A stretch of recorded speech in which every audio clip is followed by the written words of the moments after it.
Proto-Germanic was the language, correct me if I'm wrong, spoken around the time of like Caesar and Cicero in modern day Germany, the Netherlands, even Poland, I think. Was it as far north as Scandinavia at this point? We know for certain that Germanic was in very intense contact with the early forms of Finnish and Sami. So I think that a very large portion of the Finnish vocabulary is actually straight up borrowed from Proto-Germanic. So we know that Germanic had very intense contact in the Baltic region. Hmm. And like this is a very good question. There's a lot of good questions about Proto-Germanic because there really isn't any consensus on about a lot of stuff. Like, sure, you can pinpoint it to a region around Denmark, maybe, like being the Ordheimat, like it's the original settlement area. But like, that's the interesting thing about Proto-Germanic, I would say. The thing that makes me really interested in Proto-Germanic is where does it come from? Like, where does Germanic come from? Like, today we think about languages such as German and English, like the world languages, the well-known languages. But from in the ancient world, like Germanic sort of just pops up in the Iron Age. And if you look at different Indo-European branches, if you look at, for example, you know Latin, I guess. I don't know if you know any French or Spanish or anything. Not super well. Yeah, but still, like, I mean, like Latin has a context. I mean, Latin has other Italic languages on the Italian peninsula. Like you have, I know, Oscan. I Yeah, don't that's know another big exactly. one. And there's like relatives and like, how would you say? There's a context for it. And that Celtic is quite closely related to Italic too. And the same is true for if you look at Slavic and Balto-Slavic. And Slavic is in itself a very young proto-language, about spoken almost at the same time as Old English. And then you have like Baltic, which is a very closely related branch. And so there is like, sure, there are unanswered questions about Balto-Slavic, like the accent from how they developed from Proto-European and so on. But still, like there's a kind of kinship and relatedness to other Indo-European branches. But Germanic is really distinct in a very basal kind of way. Like there's, for example, I mean, everyone knows about Grimm's law, but the thing is that Grimm's law requires all the stops, well, apart from the palatal stops because it's a Canton language, requires all the stops to be distinct, more or less, at the time of the consonant shift. And you also need the Indo-European accent and so on. So, and like the Germanic verb system also is very distinct. Like it's very structured in a very specific way, which doesn't really Hmm. reflect any other. I don't speak any non-Germanic languages, but still, like whenever I look at like verb paradigms in a Slavic or Romance language, it's quite different because Germanic has this really rigid structure of very regular ablaut in strong verbs, and then you have these. Hmm. Most old Germanic languages have three weak verb classes, but Gothic has four too. But it's really distinct, and there's like no closely related branch. People argue it's closer to Celtic and Italic or closer to Baltic. Like there isn't really any consensus. Hmm. So I know that you've done some work on the substrate theory, but are we generally to understand that Germanic kind of pops up around what I want to say maybe 200 BC is kind of our first is that correct? Around 200 BC is when we start seeing what we would Um, call Proto-Germanic, or at least when we imagine it to have become a thing. But and then it seems to have come up maybe in conjunction with a non-Indo-European language. What do you think of that theory? that's like most of that video is based a lot on like the recent research by Guus Kroon, like the Dutch researcher, and he made like a dictionary for Proto-Germanic and so on, and a lot of work into that.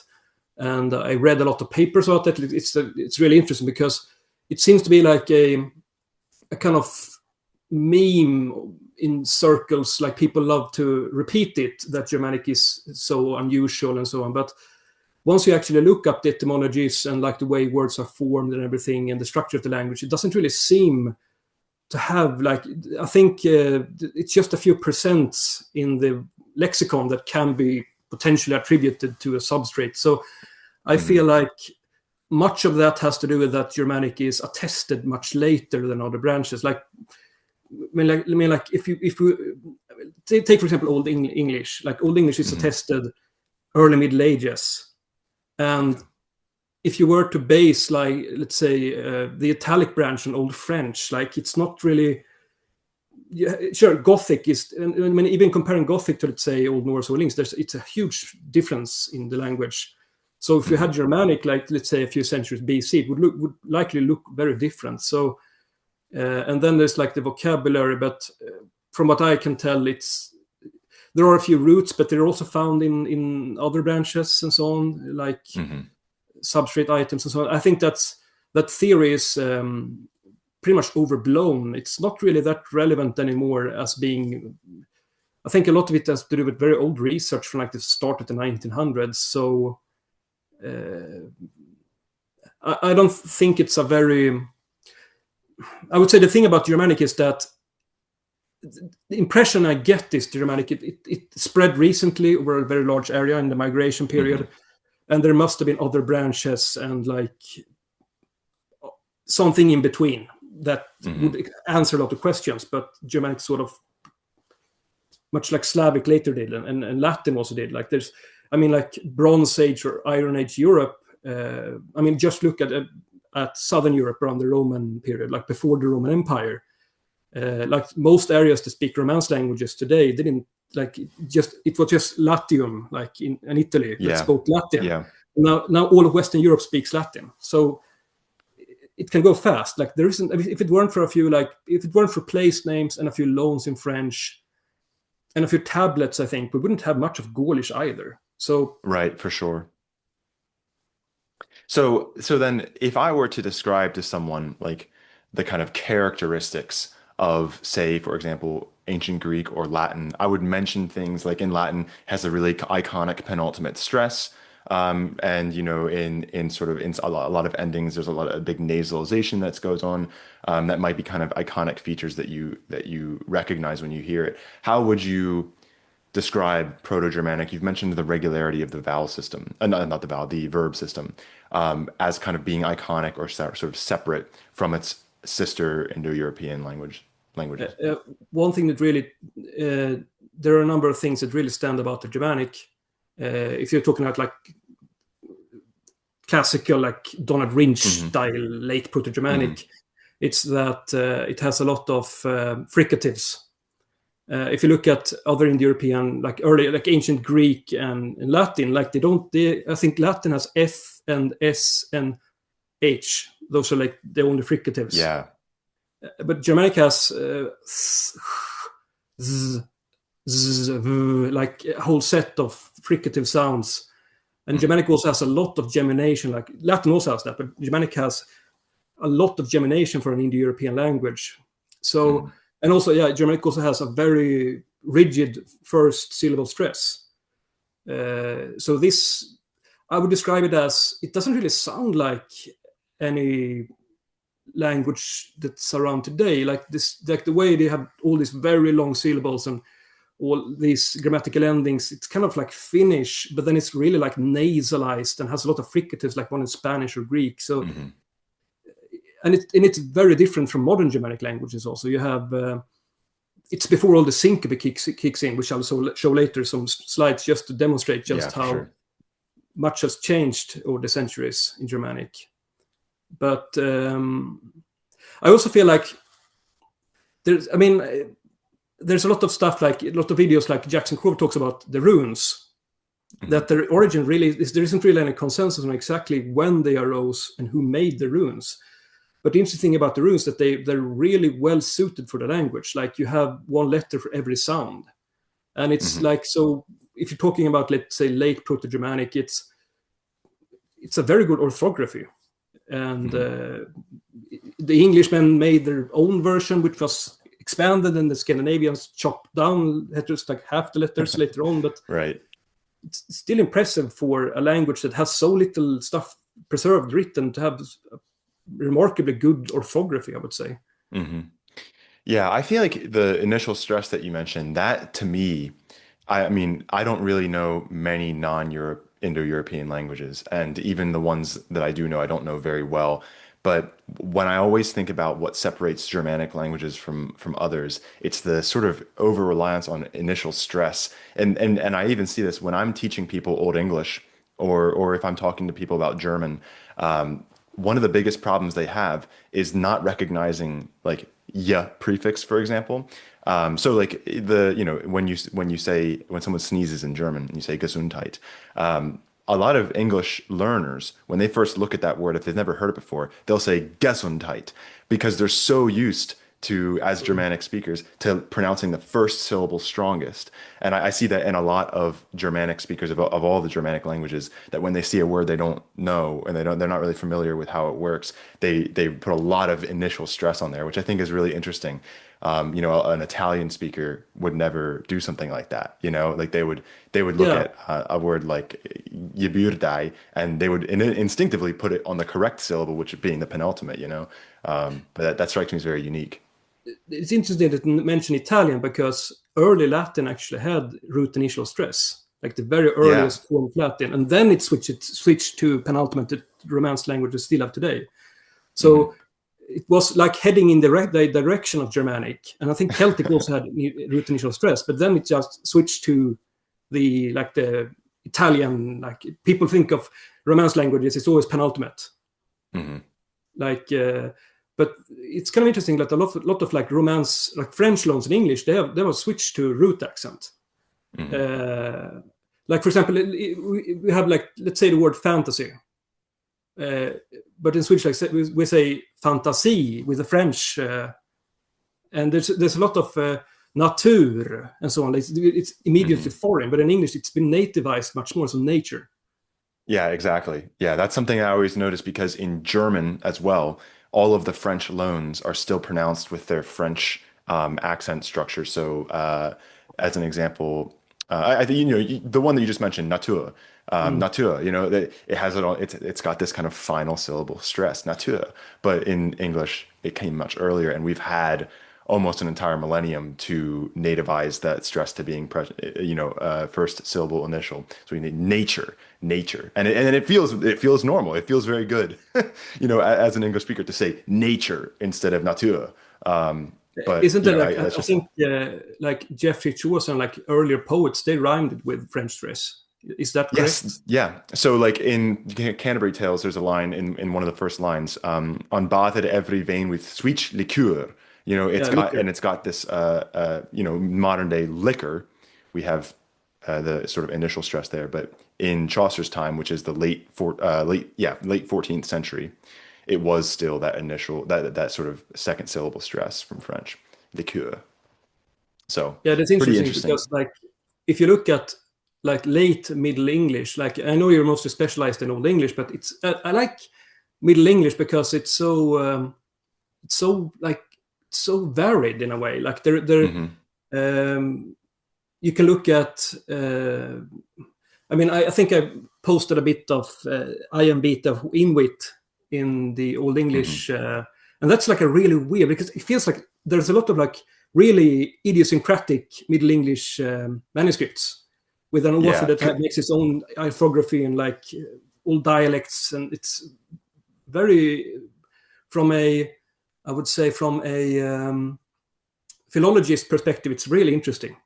Could you define ein bit of Inuit for the viewer who might not know what that is? Um, I think it's a translate. I just look it up for the language. I'm not really into the subject, but it's a translation of a French religious text about remorse of conscience Hmm. from like the mid 1300s in the Kentish dialect of Middle English. That has a Hmm. lot of both. It has a lot of Kentish, like very specific dialect traits for that region, which were quite different already in Old English, I think.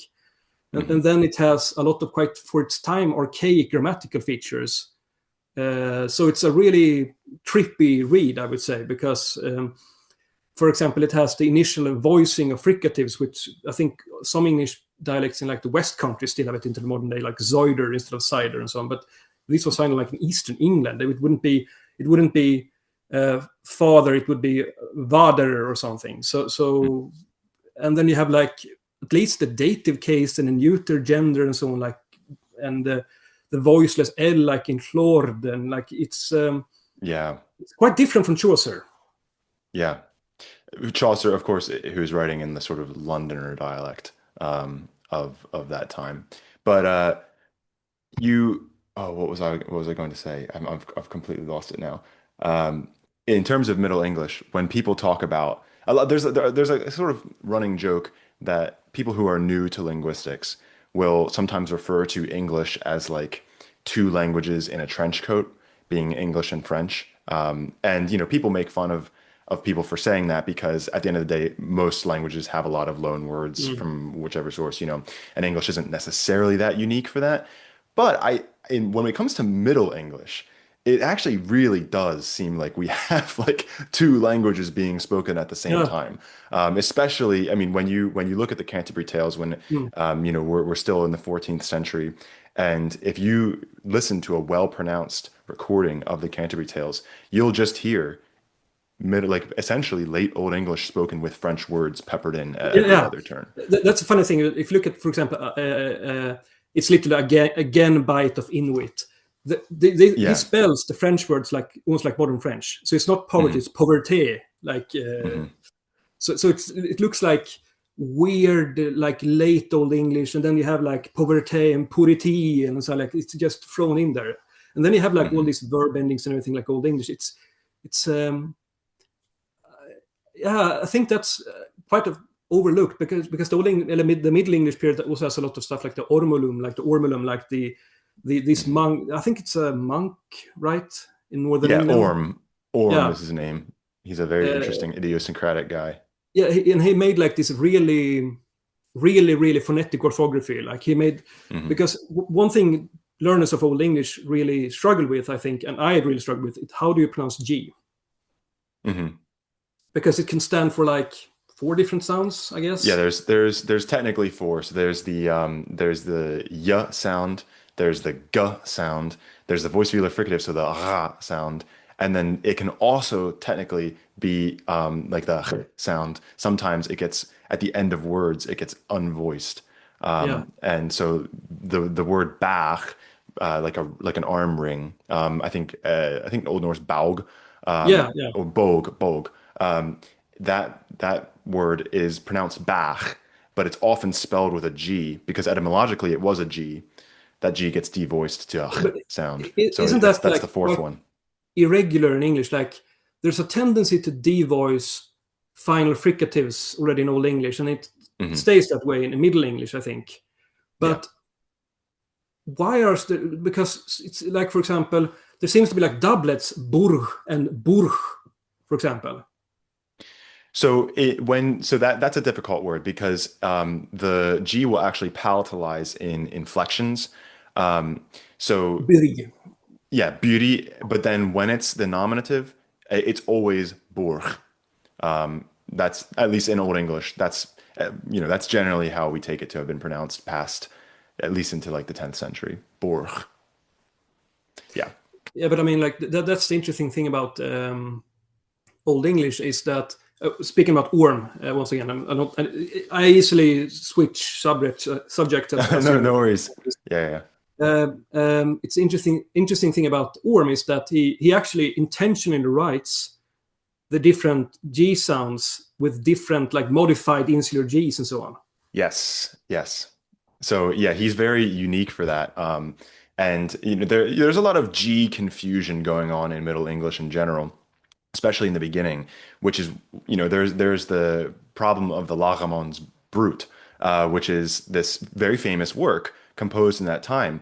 But the G used for it is a very specific one.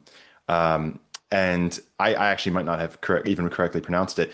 There's no real consensus on how to write that G in modern editorial spelling. Some people use a Y, some people use a G, some people use the actual letter that was used in the manuscripts and stuff because it doesn't really fit into any modern English letter. The sound has vanished.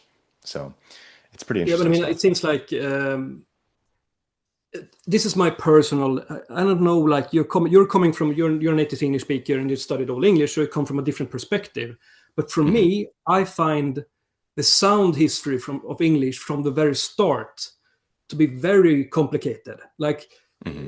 if you look at, for example, yeah, sure, people look at Old Norse and say, there's so much breaking and umlaut and so on. But if you look at like Old English, you have like you have and the and then yeah, like there's like four Hmm. different outcomes of Germanic and then you Yeah. have all sorts of diphthongizations, and then you have like in Middle English you have inserted glides before fricatives, and this to me, like from an outsider perspective, the sound history and all the palatalization, which it feels like you have to look up the Proto-Germanic form to like see how you to know how it's supposed to be pronounced. Like in the verbs, for example, you have seek and beseech, Yeah. and Well, the language changes, and we get a sort of established orthography very early on, to the point that by the end of the 10th century, Old English looks basically nothing like how it's pronounced. And once you get Alvrich, he's writing inflectional forms that he doesn't even pronounce anymore.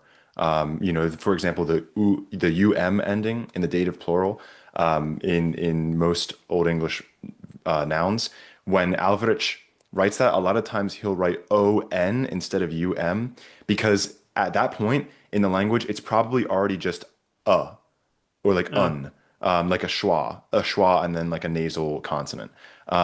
So there's this tradition of writing there, but by the end of the 10th century, it's already gone, and that's true for a lot of orthographical aspects of Old English. Is that unfortunately you almost have to have like a philological education in order to learn how to correctly pronounce the language at all, because it's so idiosyncratic and kind of odd at times. I like to think of Old English as kind of like the sort of like cowboy, like rancher version of the Germanic languages. It's yeah, got all these kind of with like the I weird, to like, and so on. Yeah, yeah, yeah, all these kind of like really bright, like strange sounds, like that diphthong, the EA one, the diphthong. That's, yeah, yeah. that sounds very like American almost, to compared with the other Germanic languages. Yeah, yeah, I agree with you. And then interesting thing is that Old English was standardized very early on. Like it's as a Yes, literary language, Old English is multiple most well times. established at Hmm. times. Yeah, but still, like if you look at Old High German,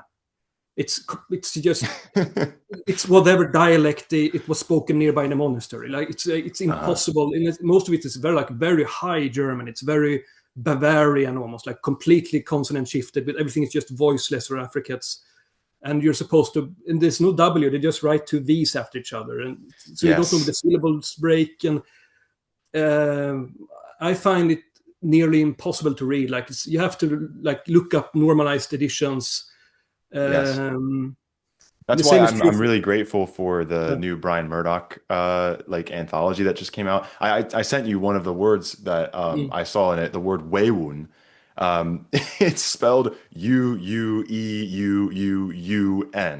because they don't, instead of using a W, as you say, it's two like V or U letters. So it's just like there's five U's in one yeah, word. yeah, so it's Anyway. very different. And then if you look at, and it's a similar thing if you look at North Germanic, like as I said, Old Danish or Old Swedish. Like Old Mhm, Icelandic is generally normalized in editions mhm. because people read it as a kind of big. That's a big corpus language, I would say. Yeah. It's a substantial literature, so people like to read it in normalized.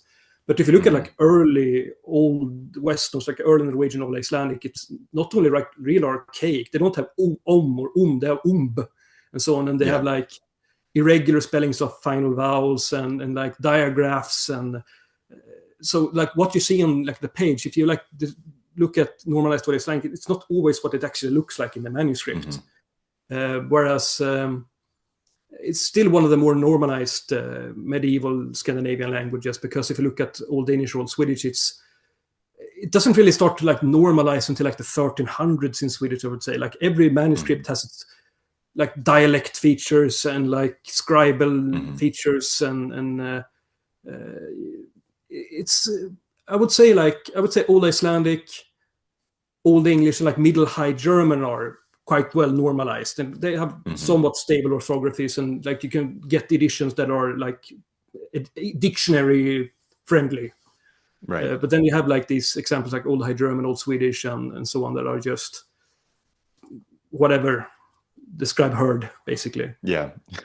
So before we get further down into the kind of roads of all these different Germanic languages individually, I would like to kind of wrap up talking about Proto-Germanic and sort of the character of it.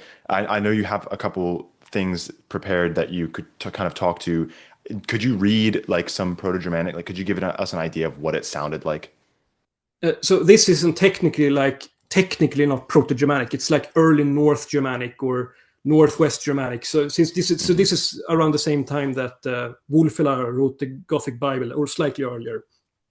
But just to give an idea of what Germanic was like before the early medieval period, there's a lot of Germanic names in Latin sources, and they're not really recognizable to speakers of. But these are names that to some extent exist in Germanic languages today, or they are well known in old Germanic languages. So, for example, Tacitus mentions a Batavian chief that's called Chariovalda, and that's 2,000 years later that would evolve into Harold. Yeah. And then you have Chlodowegos or Chlodowig, which is spelled like that in like Merovingian manuscripts, which is Louis, which went through French, of course, which grinds down everything like a meat grinder, but still you get the idea. And then you have the Burgundian king Gundaharias, like Gunthiharias, with all the Romans didn't have the same fricatives, but looking at, and this shows up in Old English as Guthere and in Old Norse as Gunnar.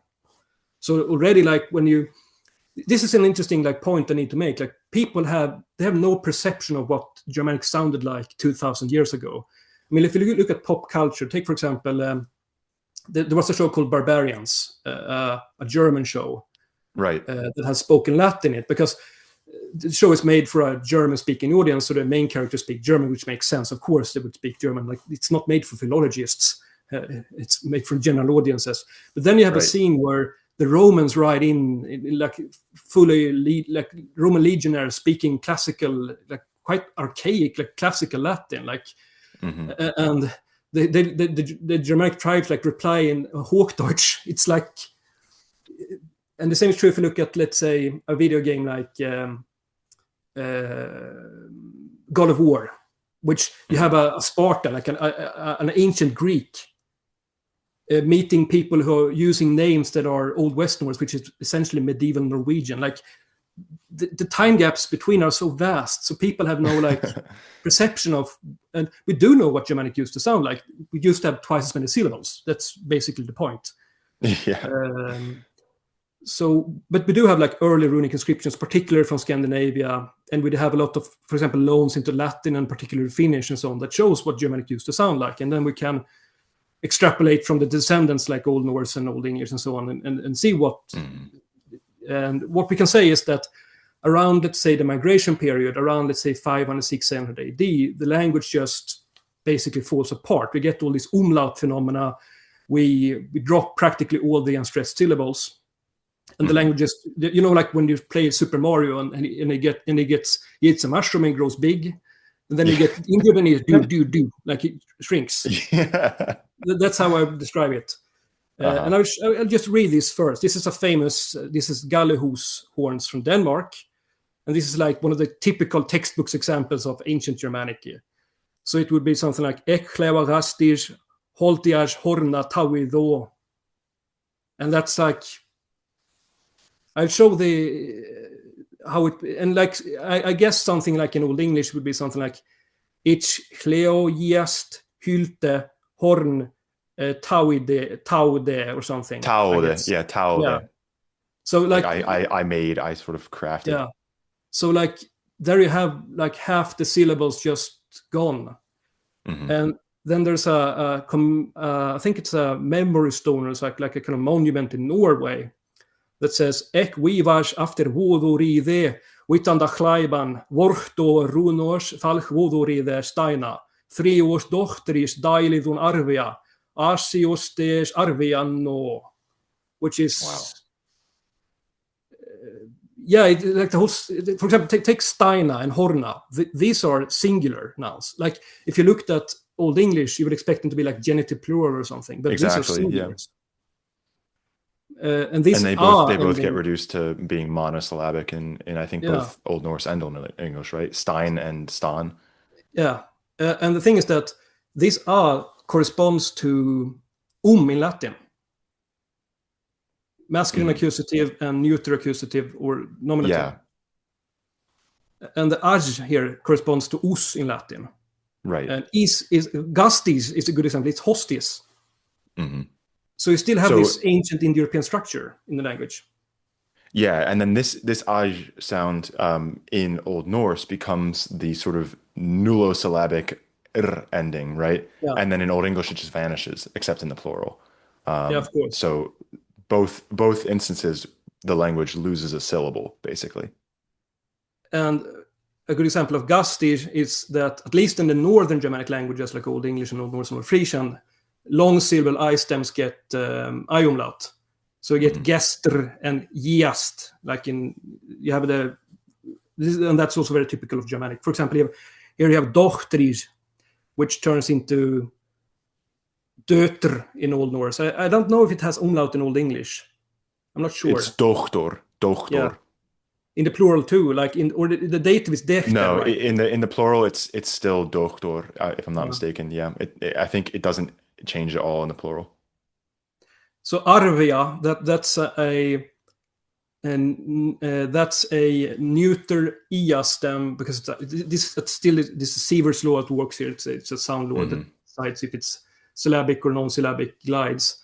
But this is like ervi in Old Norse, on Hmm. iarve in Old English, I think, Yeah. inheritance. One thing So about doktor is that it does change in the dative, if that's what you're thinking of. yeah, yeah, of It course. changes to dechter, but I guess that's not what you're talking about.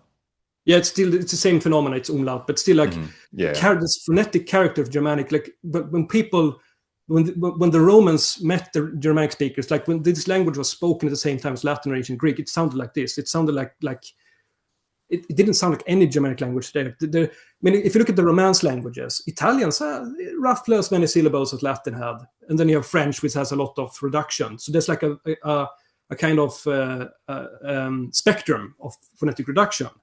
But Mm. no Germanic language survived this. Everything just, and it's kind of parallels what happened in like Irish and so on also, with a Yeah. lot of like lost syllables. I think it's really interesting because it made transliteration into Latin actually easier Mm. for Proto-Germanic speakers than for, say, Old English speakers. In that sense that, like, for example, if we take the name Clochilaichus, that is the sort of Frankish name that we get spelled for Helok, the Mm. uncle of Beowulf. It's spelled CHL at the beginning.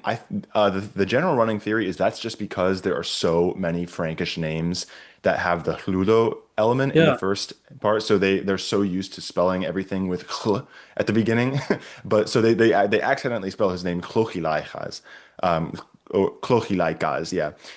But when they spell that out, like Clochilaikus in Latin, that aj corresponds with the us yeah, perfectly. And it kind of sounds like that. It kind of makes sense. But then once you get into Old English, if you were to transcribe Helok into Latin, maybe you write Hielacus, but then you have to add the yeah. ending, you know? And I like in Swedish we have English unrounded, like in green and mice. English unrounded the front rounded vowels that developed for umlaut. Hmm. But like German and Swedish still has front on rounded like ö, y, and so on. But whenever like if you talk to someone who speaks like Spanish or Polish, they don't hear those as distinct vowels. They're Hmm. just variants of other like it's a very specific Germanic thing in like Western European languages to have these sounds that developed from contraction basically. Hmm. Yeah. I see a couple charts on the next slide. Can you show us what that is? Yeah, so this is quite confidently reconstructed Proto-Germanic. Some of these forms are almost attested, I would say. Hmm. And this is based on Don Rinch and Taylor. They have a very good book about the development of Old English and Right. Proto-Germanic. So I took the forms from his literature. So here are some phrases like from very early Runic inscriptions like this 300s, 400s, which, for example, ek hrarar satido steina, which this is my attempt at Old English. Ich krear sette stan. Yeah, yeah, that's good. And so satti då turns into sette, and Uh-huh. Steiner turns into Stan. Mhm. And in like West Eastern Old Norse, it would be like Jakrar Satti Sten, which shows it. Particularly weak verbs get really contracted. Like Mhm. in like early Germanic, even in Gothic, it's like compound nouns. It's like I think the usual theory to explain the development of weak verbs in the past tense is they're like periphrastic construction with I say, sit did or something like, and then it was contracted to past tense. But if you look Mhm. at the really most archaic Germanic, like Gothic and like this Proto-Norse, it's still like almost like there's a clear syllable break between the past tense marker and the root. Mhm. And then we have also the name Chlebagastij Holtiaj that turns Mhm. into Hlia Jest Hylte and Yeah. Chlagester Hyltir, which, yeah, Chlewagastij Holtiaj. Cleo Jest Hylte, like half as many syllables. Yeah, and in a lot of people don't understand this aspect for maybe about diphthongs is that they're still monosyllabic. So, some people might see this and think, oh, Leo, yeast, hylte, that's five. It's actually four. So it's four syllables. Leo, yeast, hylte, which it makes a lot of sense because in Old English meter, the most common half line type is hleo yeast hylte. This on off, it's two trochees, this on off. So it makes so much sense because that's just how the language developed, Mm. is that we lost all of these kind of frivolous-ish sort of endings, and the sort of primary stress is one of the only features that remained, and then it's just very common to get these one off, especially with hylte. It's got one syllable in the inflection. Meanwhile, the previous one holtiaj, that's two in the inflection, right? So I really wish that we could have like a large body of Proto-Germanic poetry, Yeah, yeah. but This is like that the. would I be think. sick. Yeah, I think that this is like the. This. I mean, imagine if like you were a German linguist in the 19th century, like anyone like that's like obsessed with this stuff. And you were like to find like some kind of tablet in a burial mound with like the grammar of Proto-Germanic Yeah. in runes. It would be like because to me it feels like this language it's so sad it's not that well attested because we do have like said names and short inscriptions like late like Northwest Germanic or Proto-Norse, but like it's too like it has a very interesting structure, it has a very interesting verb system, very interesting vocabulary, it's Mhm. quite consistent, and it's like the classical language that never had its chance in a way, I would say. Yeah, that's a good point. And we know surely that there was a large body of classical Oh, poetry that doesn't just kind of has to survive in these sort of manifestations in other later languages.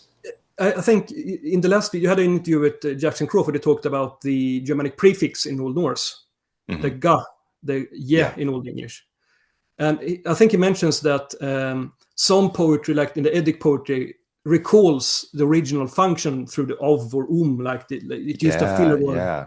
So it seems like the poets that were working like the 800s still had some kind of recollection of older forms, but still like, yeah. And if you look at Old English, you can say that Beowulf was composed before the shortening of unstressed vowels. I think that's the mainstream theory, I think. Yeah, yeah. So, but still, you can't take Beowulf or let's say Wolusbo, and like you can't turn it back to this because you get so many syllables, the lines don't work.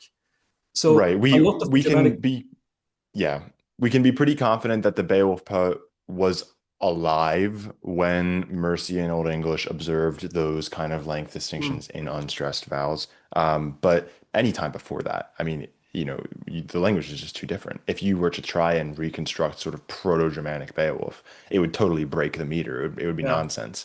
And the same thing is true I mean, in Old Norse, one of the acceptable meter patterns is trisyllabic because Old Norse has so much syncope and shortening Mm. that, where I'm trying to think of a word. that is monosyllabic in Old Norse and disyllabic Yes, in Old correct. English. Oh yeah, yeah, yeah.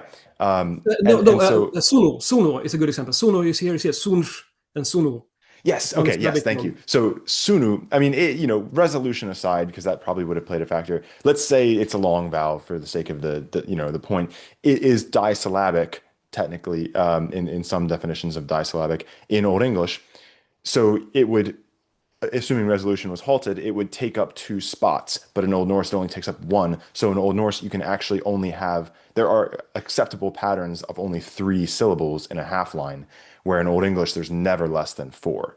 And so that's just in between those two languages shows you how much the language has kind of shrunk from Proto-Germanic. Here, Hlewagastir Holtiaj, like that's 1, 2, 3, 4, 5, 6, 7, that might be like some sort of minimum.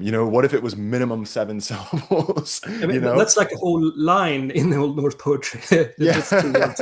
Yeah, yeah. The Exactly. interesting thing is that this change seems to, like, if you look at, as I said, like if you look at what the names the Romans record around the migration period, like 400 AD, they match with these inscriptions. And if you look Mhm. at as I said, contact with other languages and so on, people actually spoke like this. And then quite rapidly, like in the 500s, 600s, the language just, as I said, shrunk, and everywhere. Like Old High German has much less syncope. It's the least syncopated, like non-Gothic Old Germanic language, but still, it Mhm. dropped the singular a and e, and like so. This stuff happened quite rapidly in Germanic, like within time span of like 200-300 years, because even in, like, I think on like very archaic Old English has flodo, like in the nominative use stems, even long Yeah, stems. I yeah. think Fish very flodo a oldest. hof. Yeah. Yeah. And then, like, you have very archaic, like in the rökstone, like a stone in Swedish runestone has sunu, aft jan sunu, like still in the 800s. But Hmm. still, like, it went fast. And like, you might disagree with me, but I think that Alfred the Great, he would have a much easier time talking to an Englishman around 1300 than a Saxon around 200 or 300 AD, based on this stuff. Yeah, Like, yeah, for sure, for sure. Old English, I think, slowed down in like the ninth, maybe century. mm, I think Old English if you were to take all of the French loan words out, I think English in the 14th century would have still been largely recognizable mm. to English speakers of like the 8th century, honestly. That might Yeah, be a bit extreme, but I think it's not too far off. it's before the Great Vowel Shift. It's before the Yeah, Great. yeah, yeah, yeah. It's sort of, it's the big divider, modern English. But still, like, if you go back to like this graph, so Hmm. you have Old English and then you have Old Norse, and you can see here, like, you have at least seven or a dozen distinct forms. Like, I imagine spoken Proto-Germanic would be like Russian or Latin. You wouldn't have articles. You would, yeah, here you have ek, but you would usually be pro-drop. You would have like a scrambled syntax. You could throw words around. It would Hmm. be very different, I think. Yeah, sure. Like poetic Old Norse and like archaic Old English can be like that sometimes, but still, it's a huge Hmm. leap in like 300-400 years. And it's Because exactly as Old you English, say. In Old English poetry, you do see a lot of pronoun dropping. You do see a lot yeah, of more liberal syntax, and it's also very verb final. In Beowulf, for example, the latest book by Geoffrey Russum, The Syntax of Beowulf, demonstrates. It's not. I wouldn't call it like a begging the question situation, but it does presume that Proto-Germanic was essentially word final. But then it proceeds to demonstrate that if we assume that is true, so much of meter makes sense. yeah. It explains so much about the meter of Beowulf that it has to have been true, I think. But still, like, people always talk about, we're talking about Middle English again, like, why did English lose its case system? Well, I mean, when you have sunu, suna, sunum, three Hmm. noun forms compared to sunu, sunao, sunun, sunao, sinui, sunu, sunu, suniwo, like, you have to use, like modern German, you have to use adjectives and determinants Hmm. to provide the meaning, unless you use syntax. And like, once you reach, as I said, like once you get like around the turn of the millennium, like 1000 AD, all of this just turns into suna, sunan. So Yeah. they become basically indeclinable. Yeah. Yeah. Yeah, and then you get modern English. You get the sort of modern English like no inflection whatsoever very quickly. Yeah. Inflection almost vanishes overnight in the Middle English period. It's pretty weird. So like it's interesting that like, and still like this begs the question, like when did Germanic switch to a root initial accent? Because I mean, if you look at these early inscriptions, they have most of the like the Indo-European endings left. So it can't Hmm. just have happened 1,000 years early. It must have happened a few centuries earlier. They went from the mobile accent to not grind down everything to English, basically. There are Indo-European branches that didn't undergo this kind of stress shift to the first syllable and started to eat unstressed vowels. And the interesting thing is that if you look at ancient Germanic and compare it to, let's say, another Indo-European language like Lithuanian, which is famously conservative, you Hmm. basically have the still endings today. Hmm. Yeah, And that's I really don't cool. I've never know seen this before. what. I said this is really cool. I've never seen this before. Yeah, but I mean, they seriously, I mean, you know Latin, like they still have I stems, U stems, O stems, Hmm. and they still like adapt. Like if they take uh, I mean, I guess they would render your name as Grahamas or something. They would put on masculine Yeah, nominative. Graihama is what I would Yeah, say. Grahamas. Yeah, something like that. So this is like people still actually talk like this, but you can notice that Hmm. they actually have a shifting accent depending on what kind of inflection. So there's, I don't know, I think it's a quite complicated accent. And I think Russian has a similar system to some Slavic languages also have a mobile accent system, but they have a lot of syncope Hmm. that like Lithuanian and Latvian don't have. But still, it gives some Yeah. insight into what we used to talk like Hmm. 2,000 years ago. Like you have this really intricate system of inflection and kind of sparse in a way syntax. And Yeah. it's a good example to just demonstrate that this is you. And if you look at the long perspective, like if like Germanic as we think of it, like typical Germanic, it's been spoken like maybe 1,000 years, with Hmm. like the shrunken short Germanic with 4 cases. But like the ancestors of Germanic and like the Proto Europeans spoke like this for 2,000-3,000 years. Like this has Yeah. been the norm for most of history to speak like Hmm. this in a way. Sonus, sonums, sonui, or something like the shifting accent and everything, like 8 different cases and so on. Yeah. Very Uh, interesting.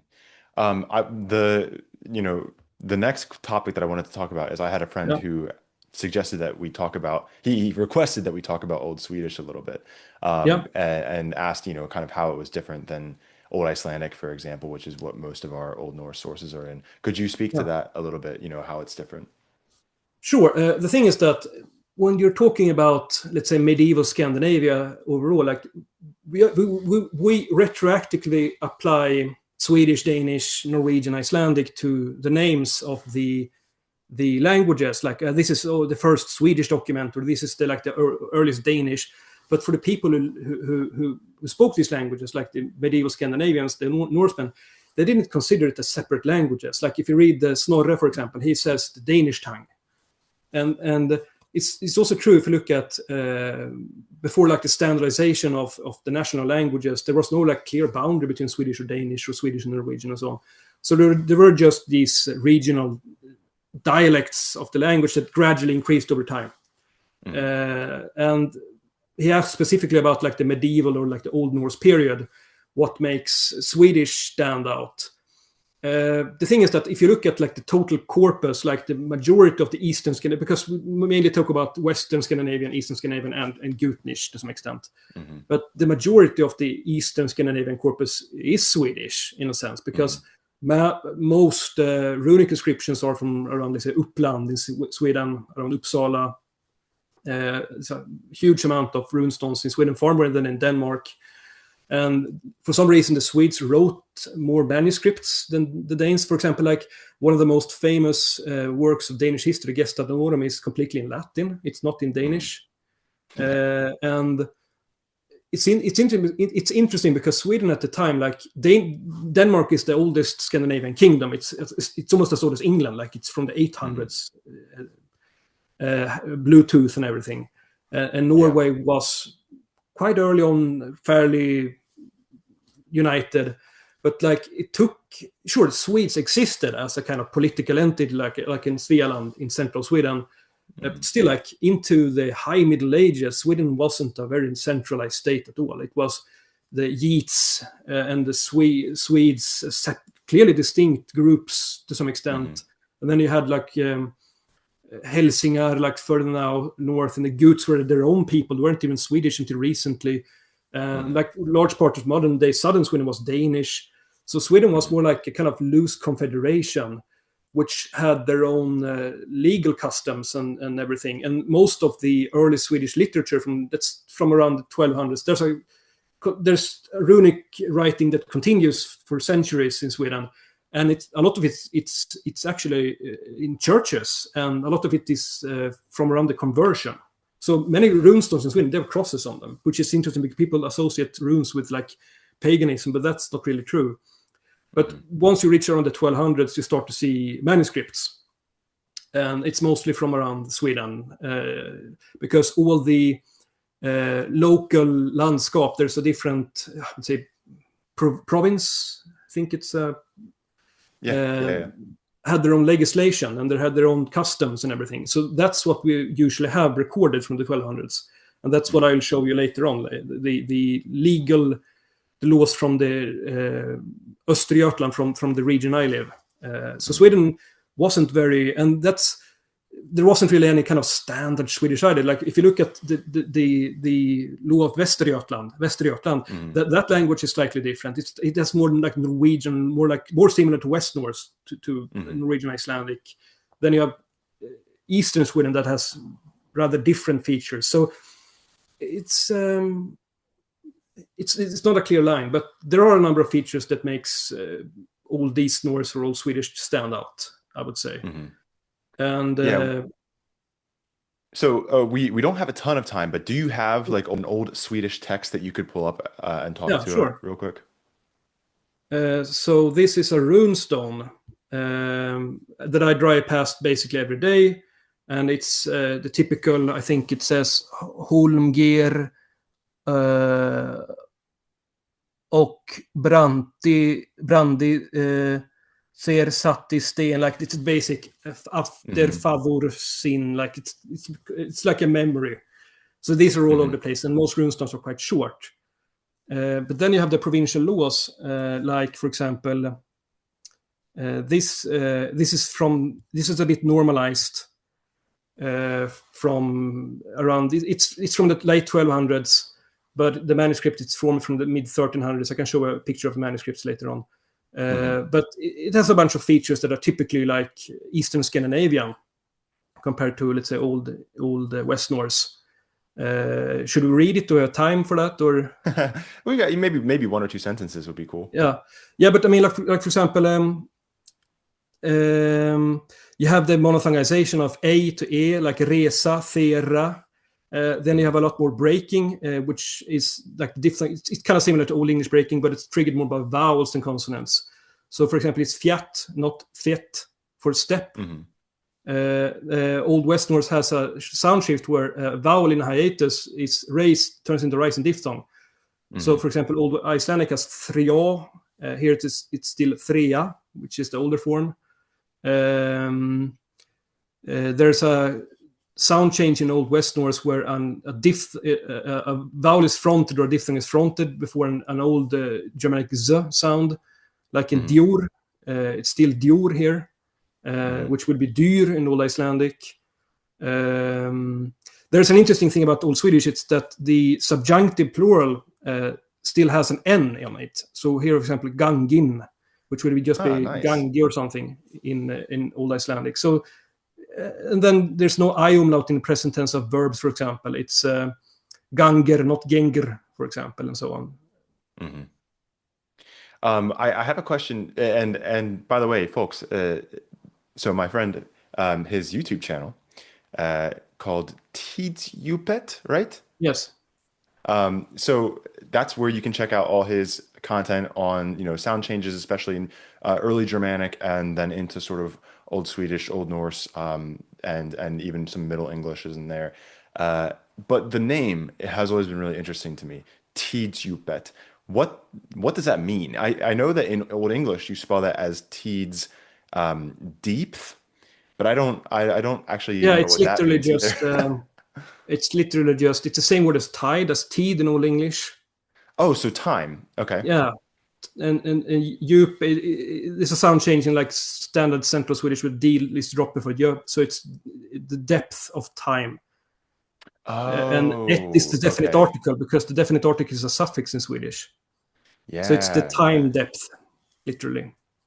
So now I understand why it's deep in Old English Yeah. because that changes "deop" to deep. That's pretty cool.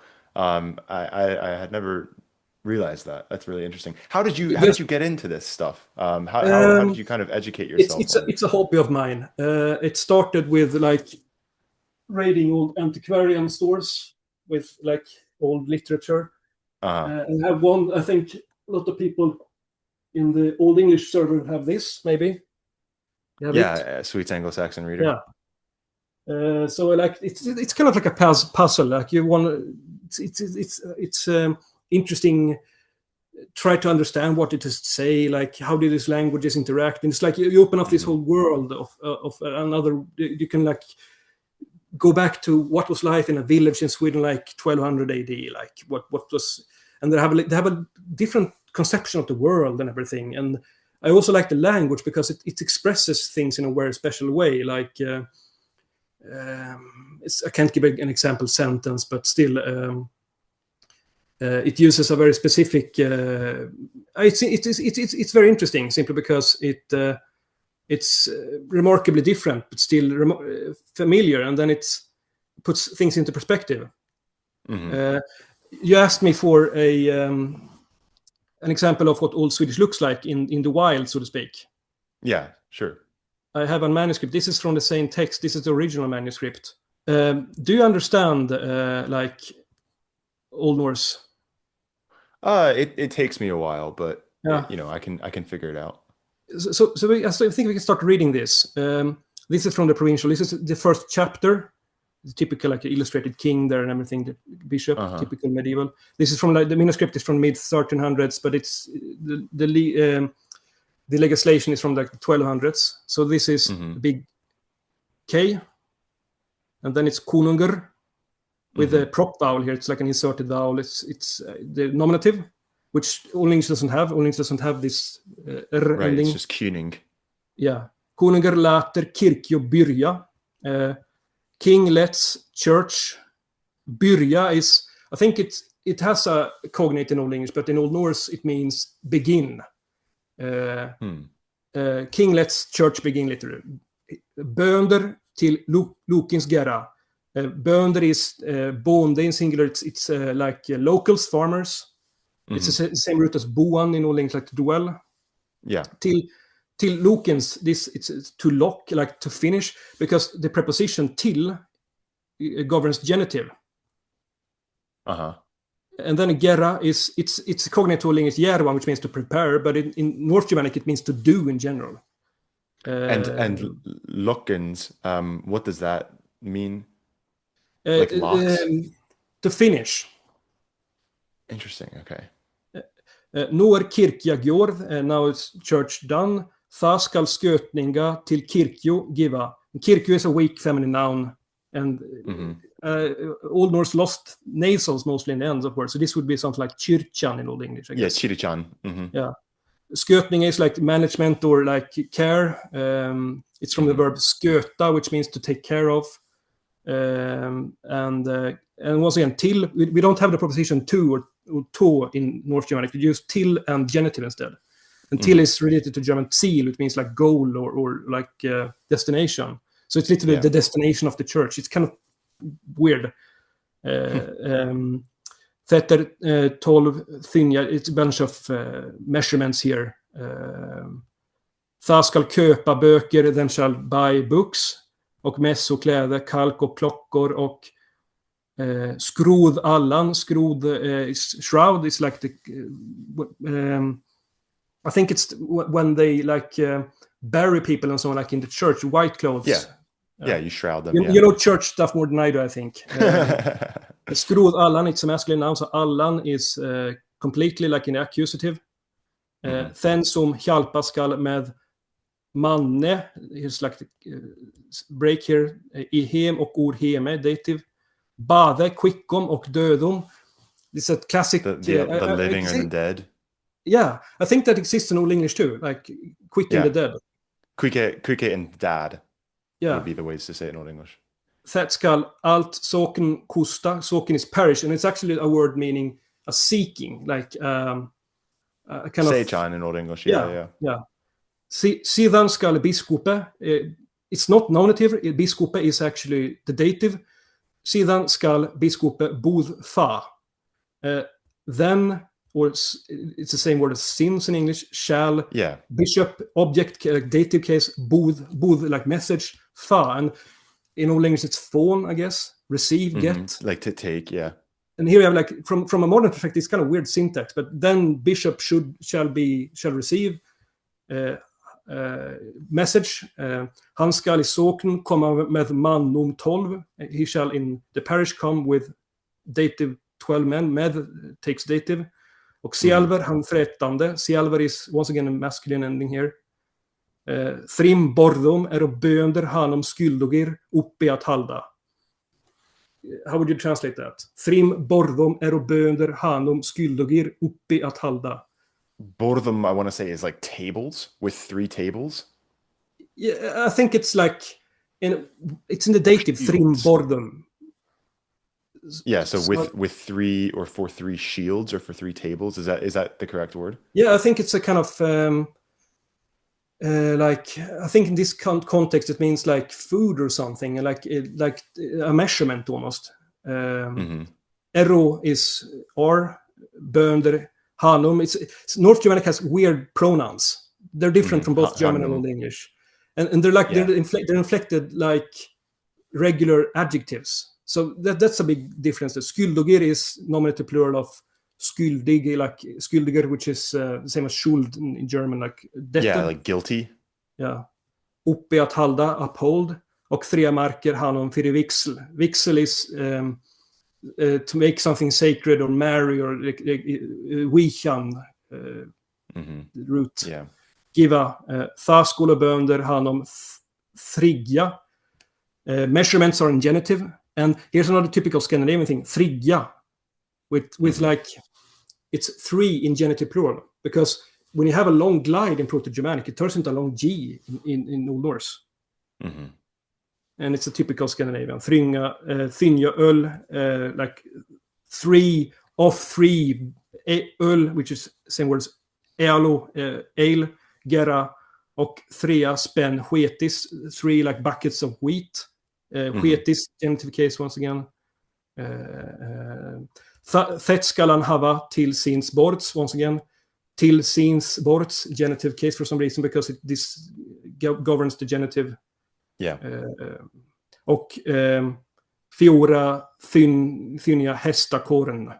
Yeah, it's like sloes and anchovies and breakfast cereal and everything. That's pretty sick. This is great. Yeah, I got to ask you, like, from an Old English perspective, like, do you really think they would understand Scandinavians when they met them? Because, as I said, there's a lot of differences. Yeah, I think, I actually saw Crawford get asked this question recently, and his answer I liked a lot, is that, like, it would depend on how much they wanted to understand the other person, right? So, like, if you were just saying this to me, I would have no idea. And I was just kind of like playing a video game and not really paying attention or something like that. I would have no idea what you were saying. But if you were trying to communicate like